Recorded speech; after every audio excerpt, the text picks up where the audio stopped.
And with that, we come to the last of the myths. Myth number 5, doing good is its own reward. This myth is indeed associated with attracting talent through salaries or compensation.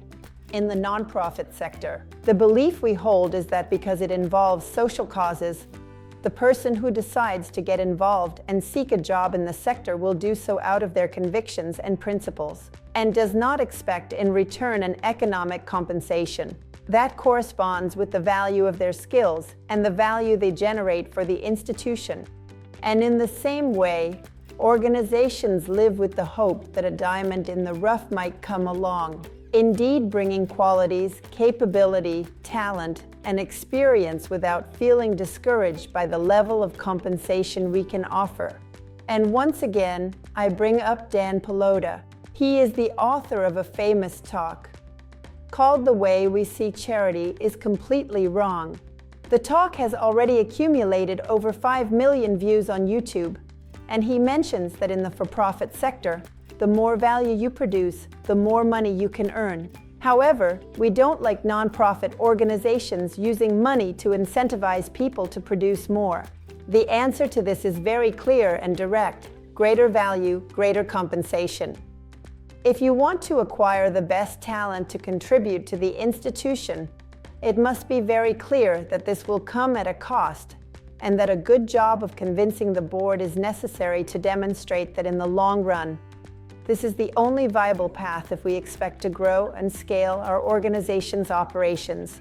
According to a study conducted by the site Salary.com, the median salary for CEOs of nonprofit organizations in the USA, which is approximately $170,000.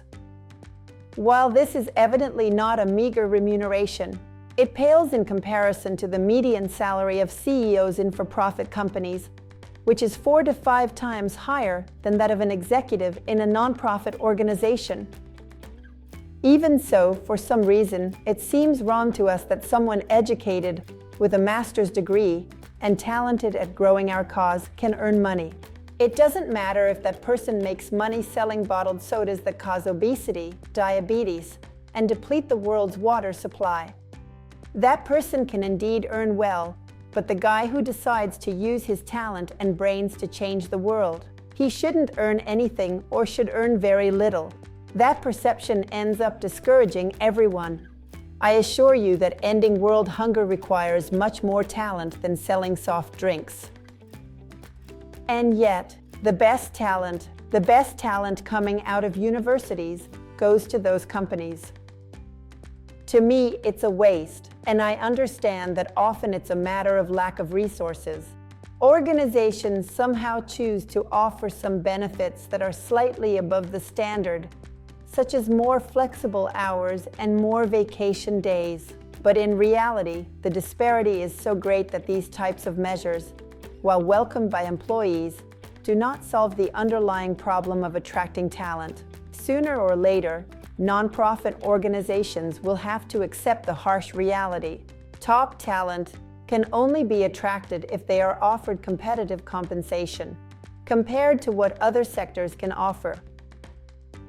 Additionally, nonprofit institutions rely significantly on volunteer work, which has contributed to spreading the idea that work in a nonprofit organization is not associated with corresponding remuneration.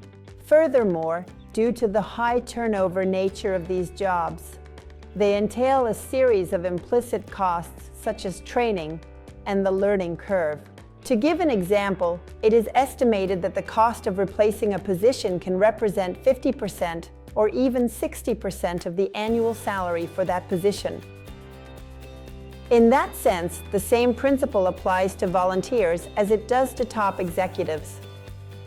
The long-term solution involves finding a way to generate a budget to incorporate those volunteers with the most talent into the workforce, and also working to develop a professional growth plan. This includes a promotion and compensation scheme that allows those who join as volunteers to envision a professional future within the organization.